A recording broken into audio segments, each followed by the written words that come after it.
Rishabh academy में नए साल की शुरुआत बच्चों में संस्कार डालने की शपथ के साथ हुई। ऋषभ एकेडमी की प्रबंधन समिति के अध्यक्ष दिनेश चंद जैन और सचिव डॉक्टर संजय जैन के प्रयासों से नई शिक्षा नीति के तहत बच्चों के चारित्रिक विकास के लिए बड़ा कदम उठाया गया। जहां सुबह के सेशन में आचार्य श्री 108 सौरभ सागर जी महाराज ने शिक्षकों को, मैनेजमेंट के सदस्यों को विद्यालय और शिक्षालय का मतलब बताया, तो वहीं सिटी हलचल के साथ विशेष बातचीत में आज के समय में किस तरीके से बच्चों का, विद्यार्थियों का मार्गदर्शन किया जाए, इस बारे में मेरठ को संदेश दिया। लालन पालन ताड़न के साथ साथ शाकाहार का सिद्धांत भी आचार्य श्री 108 सौरभ सागर जी महाराज ने महत्व समझाते हुए बताया। वहीं मुरादनगर के पास किस तरीके से विकलांगता को, दिव्यांगता को एक मिशन के रूप में लेकर चलाया जा रहा है, उस बारे में भी उन्होंने बताया। इस अवसर पर ऋषभ एकेडमी प्रबंधन समिति के अध्यक्ष दिनेश चंद जैन और सचिव डॉक्टर संजय जैन, मीडिया प्रभारी अजय जैन भी उपस्थित रहे। देखिए हमारे इनपुट हेड के शर्मा के साथ ये ज्ञानवर्धक बातचीत। जय जिनेंद्र, आज की ये वार्ता कुछ अलग हटकर है। ऋषभ एकेडमी में नए शैक्षिक सत्र का आरंभ हुआ है और ये आरंभ एक अनूठी पहल है। उन बहुत सारे शिक्षालयों को एक बड़ी सीख है जो विद्यालय नहीं बन पाए हैं, और आज जब बच्चों को प्रवचन हुआ तो तभी सभी प्रबंध कारिणी के सदस्यों ने, डॉक्टर संजय जैन ने, अजय जैन ने, दिनेश जैन ने एक बात तय की कि हर साल संस्कारशाला इसी तरीके से स्टार्ट होगी। और इस सबसे बड़े आयोजन में हमको सौभाग्य मिला आचार्य श्री 108 सौरभ सागर जी महाराज के सानिध्य का। आइए जानते हैं कि आज जब विद्यालय शिक्षालय बनते जा रहे हैं, आज जब आचार, विचार, कर्म सब में परिवर्तन है, तो ऐसे में मार्ग दिखाने के लिए, दिशा दिखाने के लिए आप जैसे मुनियों की बहुत सख्त जरूरत है, आचार्यों की बहुत सख्त जरूरत है, जो पुराने शास्त्र को नए परिप्रेक्ष्य में अच्छी तरीके से एक्सप्लेन करें। जी हां, आपसे वार्ता करने से पहले बता दूं, बच्चों को नौका पहाड़ा सिखाया, बच्चों को चूड़ी और डंडे से हिंदी की वर्णमाला बताई, और बच्चों को विवेकानंद जी के जीवन की एक ऐसी घटना बताई जो बताता है कि शिक्षा से ज्यादा दूसरों के प्रति आपकी चिंता मैटर करती। आज हमारे साथ श्री 108 सौरभ सागर जी महाराज हैं। आज उनसे आज की पीढ़ी को मार्गदर्शन देने के लिए, आज के शैक्षिक वातावरण को, आज के परिवार को किस तरीके से हम सुधार सकते हैं, इसी पर उनसे ज्ञान लेते हैं। जी, आज की जो पीढ़ी है वो बहुत अलग ढंग से जा रही है, जिसको लेकर सबके मन में पीड़ा होती है। सुबह के प्रवचन जो आपने आज ऋषभ एकेडमी में दिए हैं, उससे एक रास्ता नजर आया है शिक्षालय को विद्यालय बनाने के लिए। इसके लिए हमें क्या प्रयास करने पड़ेंगे? विद्यालय की जो परंपरा थी वो नैतिक आचरण के साथ व्यवहारिक जिम्मेदारी सिखाते थे, और शिक्षालय की जो पद्धति है वो आर्थिक दृष्टिकोण है कि पुत्र शिक्षित होकर के किस योग्यता को प्राप्त करके कौन सा कार्य संपन्न कर सकता है, जिसमें या तो व्यापार की बात होती है या अधिकार की बात होती है। अधिकार की बात में वैमनस्य है, ईर्ष्या है, व्यवहार की पवित्रता कम होती चली गई है। और आर्थिकता के दृष्टिकोण से देखते हैं तो महसूस होता है नैतिकता भी चली गई है और हिंसात्मकता वृद्धिगत हुई है।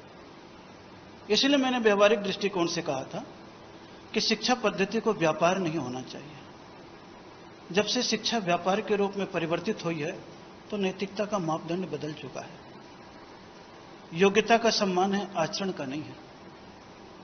बुद्धि का सम्मान है, व्यवहार का सम्मान नहीं है। संपत्ति का सम्मान है, सदाचरण का सम्मान नहीं है।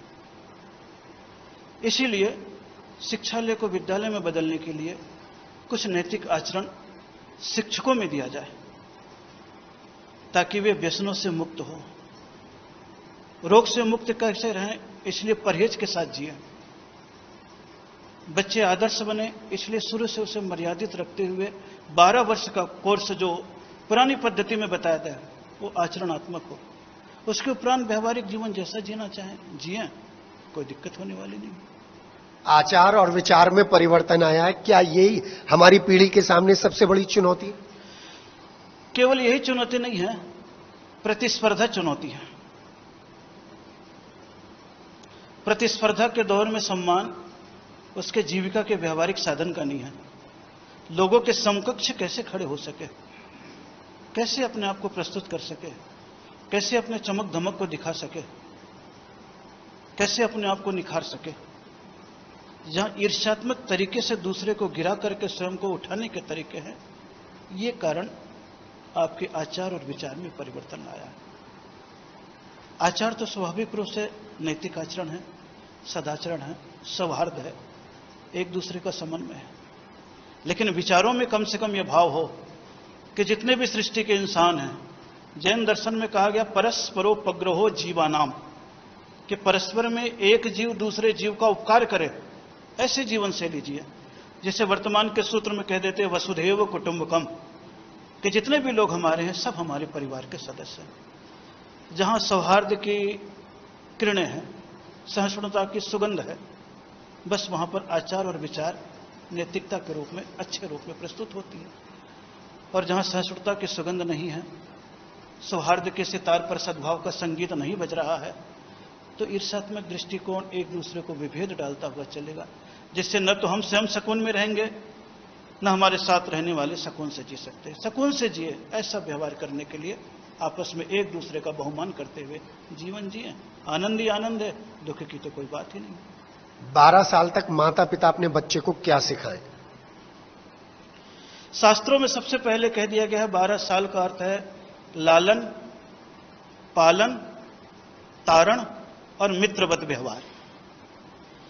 कि बच्चे सबसे पहले 5 साल तक है तो लालन करे, जितना ज्यादा प्रेम दे सके, स्नेह दे सके। माता पहले अपने सीने से चिपका करके दूध पिलाते थे, हर जगह ले जाते थे, तो देखता था, उसकी स्मृति में वो संस्कार पनपते थे। अपने यहां तो गर्भ से ही संस्कार बताया गया है। अभिमन्यु का कितना बड़ा उदाहरण दिया गया है। पहले के जो महापुरुष उत्पन्न हुए तो उनके माताओं को स्वप्न आ जाते थे कि आज गुलाब की पंखुड़ी लेकर के परमात्मा की पूजा के लिए गया, यानी धर्मात्मा बेचा। तो संस्कार तो गर्भ से दिए जाते, तो माता पिता का इतना नैतिक आचरण बदल जाता था कि उसके भीतर जो जो विचार थे, आने वाली पीढ़ी उसे ग्रहण करती थी। इसलिए 5 साल तक लालन करे, जितना ज्यादा प्रेम दे सके, दुलार दे सके, अपने शरीर का अंश उसे पिला सके, मातृत्व के संस्कार पैदा हो, तो घर के प्रति वात्सल्य पैदा होगा। बोतलों के दूध के माध्यम से बाहर के संस्कार प्रवेश कर गए, माता पिता के प्रति बहुमान नहीं रहा। च्वाइस आ गई है, एक बच्चे का जन्म है तो बच्चा भी बड़ा होकर समझ जाता है, गरज इनकी थी इसलिए मुझे जिंदा रखा, अगर मैं कहीं तीसरे नंबर पर होता तो ये तो पहली मार डालती। सम्मान का भाव कहां से पैदा होगा? विचार तो करें आप। तो पहले कहा पालन, जितना अच्छा उसका पालन कर सके, अपने स्वार्थ के पीछे वहां कहीं पर भी उसे पीड़ित न करे। तो लालन करें, फिर पालन, शिक्षा के साथ, संस्कारों के साथ। माता पिता का जितना अच्छा आचरण देखेगा बच्चा वैसे ही करेगा। अगर उसके माता पिता अपने दादा दादी के पांव छूते तो देख करके उसके भी भाव जगेगा कि मैं भी पांव छूऊंगा, क्योंकि बच्चा सिखाने से कम दिखाने से ज्यादा सीखता है, सबको मालूम है। लालन के बाद पालन है, फिर जैसे ही थोड़ा सा 8 और 10 साल का होता है, 16 साल के पहले तक ताड़न, क्योंकि वो बाहर जाता है, यार दोस्तों से मिलता है, स्कूलों में पढ़ता है, तरह तरह की संगति मिलती है, इच्छाएं बढ़ती है। ताड़न, जहां कहीं भी गलत दिशा है, एक अधिकार ताड़न करने का, मारने का है। आजकल स्कूल से ताड़न की पद्धति निकल गई है और माता पिता डर के मारे उन्हें बोलते नहीं। और विदेशों में तो कानून बन गया है बच्चे को न मारे। मारना कोई बुरी बात नहीं है, किस उद्देश्य से मारा जा रहा है वो बड़ी बात है। चीरा फाड़ी करना कोई नहीं है हिंसा। डॉक्टर किस उद्देश्य से चीरा कर रहा है, माता पिता किस उद्देश्य से प्रताड़ना कर रहे हैं, ये देखने योग्य होता है। लेकिन ताड़न से पहले तो लालन और पालन है। लालन और पालन गायब, ताड़न ही ताड़न है। नहीं, आज बच्चे को ताड़न भी नहीं है। आज माता पिता का इतना प्रेम है कि एक ही बेटा है, ये अगर चला गया तो मेरे पास क्या बचेगा। और पहले 5-5 बच्चे होते थे तो हर बच्चे को डर रहता था कि अगर वो ज्यादा जुड़ गया तो हम रह जाएंगे, इसलिए सबका समर्पण रहता था, प्रलोभन भी रहता था, समर्पण भी रहता था और सहयोग भी रहता था। आज स्थिति बदल गई है। तो उसके बाद ताड़न कहा कि कहीं पर भी गलत दिशा है, शराब पी रहा है, जुआ खेल रहा है, गलत दिशाओं में है, गलत संगति है, एक थप्पड़ उसके बुद्धि के तंतु को खोल देता था। आज वो ताड़न नहीं है, इसलिए जैसी युवावस्था में प्रवेश करता 16 साल की अवस्था में बाहर भटक जाता। कानून भी उसका सहयोग दे दिया और माता पिता के हाथ से छूट गया, तो उसकी विकृति आ गई है। तो ताड़न जहां पर हो जाए, तो एक बार बच्चा 12 साल से लेकर के 18 साल तक, 20 साल तक अगर बिगाड़ पैदा नहीं होता है, हर गलत स्थिति को माता पिता से कहता है, दुराचरण नहीं करता है, तो फिर उसके बिगड़ने की संभावना पूरी समाप्त हो जाती है। कोई देव योग से कदाचित खराब हो तो बात अलग है।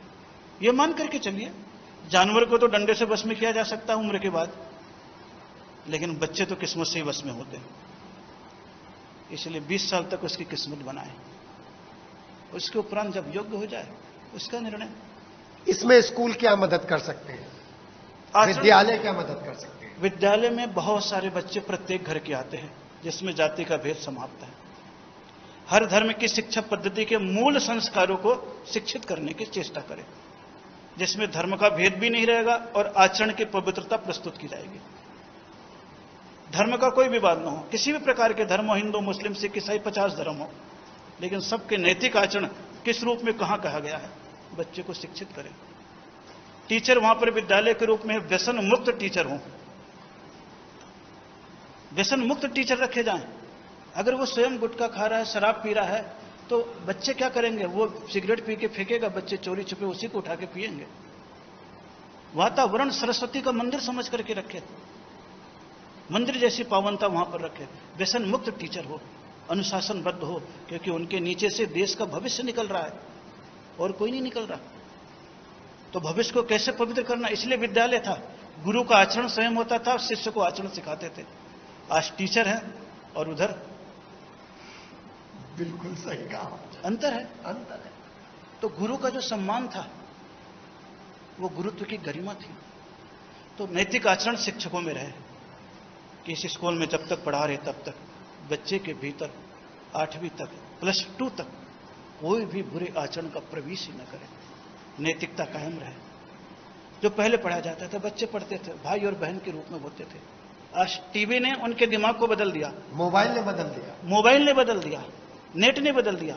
समय के पहले ही उसे वो चीज दिखा दी जा रही है जिसकी कोई आवश्यकता नहीं है। तो बाल मन, कोमल मन में वो गलत संस्कार प्रवेश कर जाते हैं, तो बेचारा चाह करके भी विकृति की ओर चला जाता है। और ये मान करके चलिए, ढाल में पानी जल्दी बहेगा, चढ़ाव के लिए पुरुषार्थ करना है। और वर्तमान का काल तो ऐसा है, ग्रेनाइट का पत्थर है, उसमें विषयों के घी गिरा हुआ है, तेल गिरा हुआ है, और बच्चा आंख बंद करके दौड़ रहा है। अब क्या उसकी स्थिति होगी? गिरेगा, संभालने वाला आज के संभालने वाला। तो माता पिता, अभिभावक दूसरे नंबर पर है, शिक्षक तीसरे नंबर पर। कानून की व्यवस्था ऐसी रहे, इतने वर्ष तक जो भी बच्चा अगर गलत आचरण करता है उसे बंधन रहेगा, प्रगति उतनी नहीं दी जाएगी, भय रहेगा, भय से नैतिकता पनपेगी, क्योंकि भय बिन प्रीत नहीं होता। तो भय किस प्रकार का है? नैतिक आचरण का है। कानून का भय अगर रहता है तो गलत आचरण नहीं करता है। रोग का भय होता है तो परहेज करता है। उसी प्रकार नैतिकता और पाप का भय होगा तो सदाचरण करेगा। तो स्कूल में 12वीं तक, +2 तक नैतिक संस्कार, आचरण और सभी धर्म के प्रति एक एक नैतिक शिक्षा का दृष्टिकोण देने लग जाए। सभी धर्म आचरण को महत्ता देते हैं। सत्य है, अहिंसा है, अचौर्य है, ब्रह्मचर्य है, अपरिग्रह है। तो आप उसे परोपकार है, नैतिकता है, सौहार्द है। तो पहले से शिक्षा हो गई अहिंसात्मक, पहले से शिक्षा हो गई अचौर्य। ये 5 महावीर के सिद्धांत आ जाए तो अपने आप ही देख लीजिएगा, हिंसा की प्रवृत्ति कम हो जाएगी स्वाभाविक रूप से। अदालतों में ज्यादा केस नहीं रहेंगे, पुलिस थाने की जरूरत नहीं पड़ेगी, क्योंकि अचौर्य आ गया, सत्य आ गया तो कोर्ट केस की जरूरत नहीं पड़ेगी। अहिंसा आ गई तो इतने हिंसात्मक दृश्य नहीं देखने में मिलेंगे। बारूद के ढेर पर खड़े हो रहे हैं सब, कब मिट जाए कुछ पता नहीं। ब्रह्मचर्य जहां पर आ जाएगा, स्वाभाविक रूप से कम उम्र में संयम आ जाएगा, एक नैतिकता रहेगी, दोनों का व्यवहार रहेगा, भाई और बहन का रूप होगा। ये शिक्षा दे सकते हैं। अपरिग्रह तो जिसे आप समाजवाद कहते हो, इतना स्टाकिस्ट मत बन जाओ दूसरे परेशान हो जाए, गवर्नमेंट को छापा मारना पड़े, ये अपरिग्रह के तो सिद्धांत है। और कौन सा? तरीके अलग है, इरादे वही है। तो महावीर के सिद्धांत को माने तो तरीके इरादे दोनों एक हो जाते हैं। बाकी सभी महापुरुषों ने ऐसे उपदेश दिए हैं, बस थोड़े से समझने की देरी और इम्प्लीमेंटेशन की है, लागू स्वीकृति। एक आपने और बहुत अच्छी बात कही आहार की, शाकाहार की। हम चाहते हैं कि आप ऋषभ के इस आंगन से शाकाहार का एक बड़ा संदेश इन बच्चों को भी दें, इनके माता पिता को भी दें। शरीर में जितने भी विटामिन से चाहिए सब शाकाहार से अच्छी तरीके से मिलते हैं। शाकाहार का अर्थ ही आपको बताया था, सा यानी शांति, का यानी कारक, हा यानी हानि, र यानी रहित। जो शांति कारक हानि रहित आहार है वो शाकाहार है। और प्रकृति प्रत्येक जीव को खाने के लिए अपनी धरती से उतना अनाज, उतने फल फ्रूट देती है। आप सभी लोग जानते हैं, एक जीव का मांस खाते हैं तो वो जीव अपने मांस बनाने के लिए कितने शाकाहार करता है, जरूरत से ज्यादा करता है। उनकी पीड़ाओं को आप अपने पेट में डालते हैं तो केवल पीड़ा का जन्म होता है। दूसरे के हाथ पांव को तोड़ेंगे, अंग को तोड़ेंगे तो आपका भी अंग भंग और विकृति आएगी। ये स्वाभाविक क्रम है, संसार का नियम। हम जैसा करेंगे वैसा मिलेगा, स्वाभाविक है। आप अपने पड़ोसी के घर में नमकीन पहुंचाओगे तो कल आपके घर में मिठाई की प्लेट आएगी। आज अगर अपने पड़ोसी के घर में पत्थर फेंकोगे तो कल तुम्हारे घर में बंदूक की गोली आएगी। ये संसार का नियम है। तो स्वाभाविक रूप से हिंसात्मक भोजन करने से हिंसात्मक प्रवृत्ति भी जगती है। हाँ, कुछ लोग शांत हो गए हैं, देख करके लगता है कि इतने क्रूर लोग हैं, बड़े शांत हैं, परोपकारी हैं, लेकिन अवसर आता है तो मिटाने से चूकते नहीं हैं। उनके भीतर बड़ी हिंसा का जागरण है, अभी दबी हुई ज्वाला है। और ये आहार कारण है, आहार भी कारण है, विचार भी कारण है, आकांक्षा भी कारण है। क्योंकि वर्तमान में अगर आप देखते हैं तो प्रतिष्ठा, प्रतिस्पर्धा और प्रदर्शन, इन तीन चीजों की दौड़ बढ़ी है। तो भोजन ही कारण नहीं, और भी कई कारण है। लेकिन जहां ये सब चीजें बढ़ती है तो कहीं प्रतिष्ठा है, कहीं प्रतिस्पर्धा है, कहीं प्रदर्शन की भावना है। तो खान पान की सात्विकता मन को शांत रखता है, जीवन को सुकून में देता है। बाकी तो सब समझते ही है। जब भी बीमारी आती है तो डॉक्टर क्या कहता है, सात्विकता में आओ, परहेज करो इन चीजों का। तो सात्विकता है। राजसिकता तो कभी कदाचित चल जाएगा अच्छे उत्सव के अवसर पर, लेकिन तामसिकता तो पूर्ण रूपेण वर्जित है। तो तामसिक तमोगुण अपने भीतर को जन्म न दे।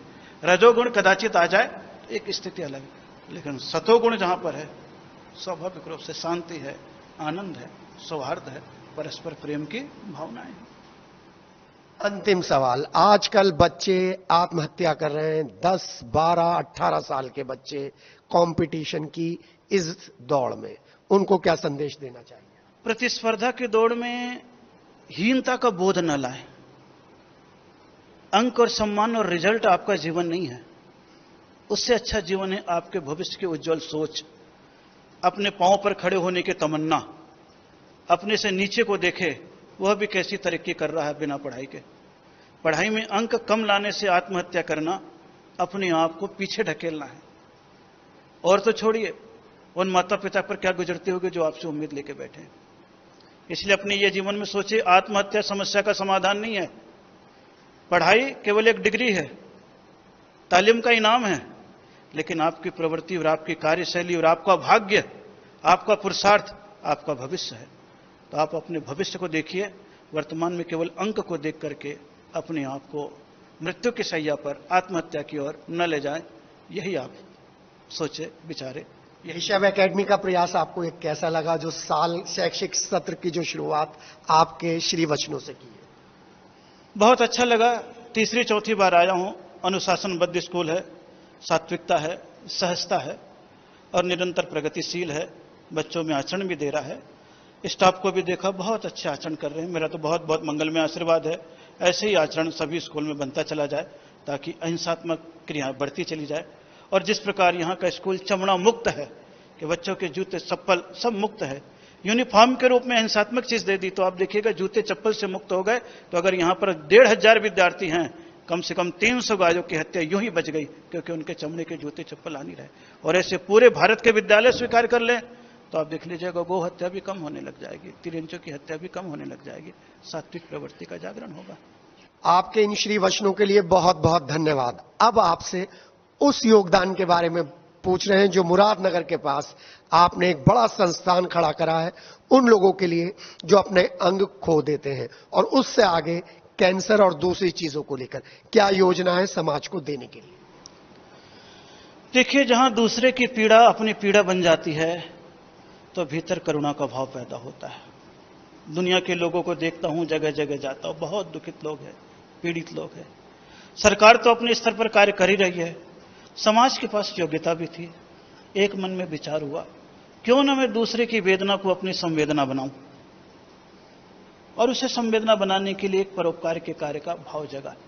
इसमें सबसे पहले जग गया कि चलो विकलांगता से मुक्त किया जाए, क्योंकि उनके घर में कोई इज्जत नहीं होती है, उपेक्षा के पात्र होते हैं। एक दया भाव जगा कि कम से कम इन्हें ऐसा योग्य तो बना दे कि चलने योग्य हो जाए और अपने हाथों से काम करने लगे।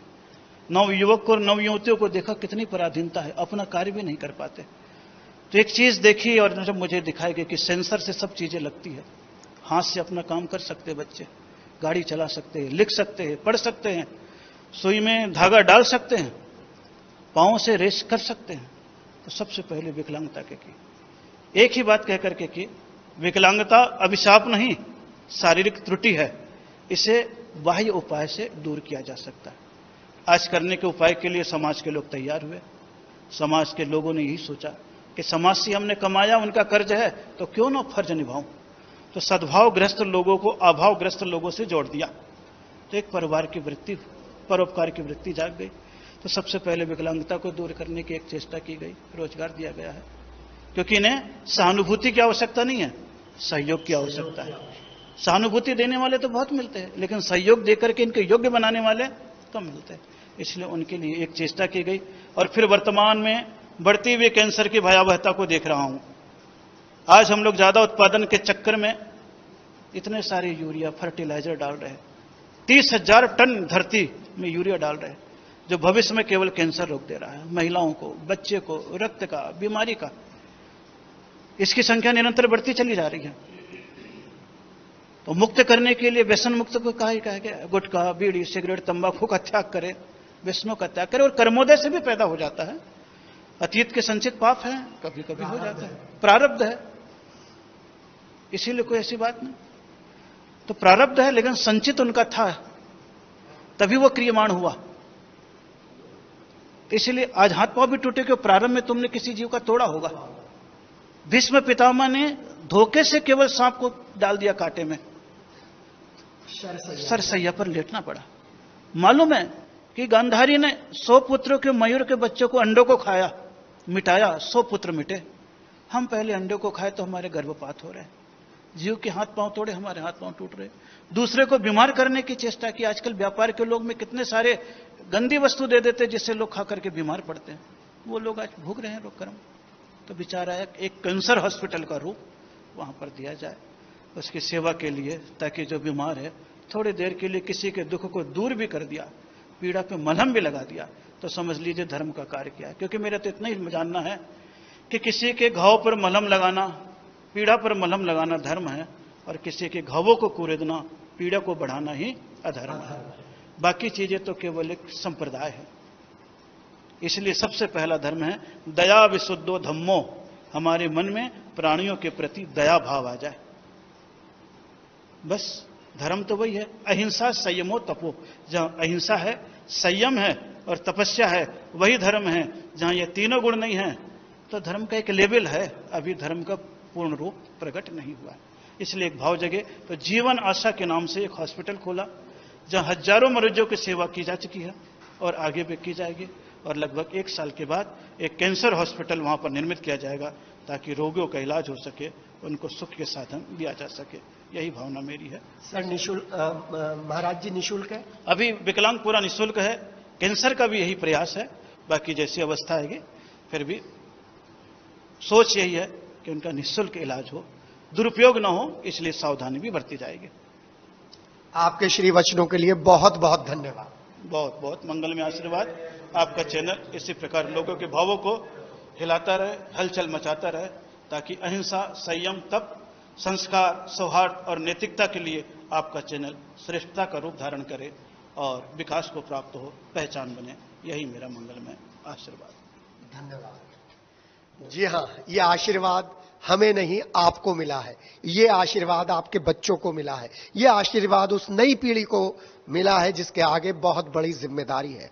अपने समाज को निरोग रखने के लिए जो आचार्य जी ने आपको चीजें बताई हैं उनको धीरे धीरे जीवन में उतारना शुरू करिए। हमारा वादा है कि ऋषभ एकेडमी की ये टीम आपको जरूर लेकर चलेगी मुरादनगर के उस पावन स्थल पर जहां से विकलांगता को दिव्यांगता में परिवर्तित करने का आचार्य जी ने प्रण उठाया है।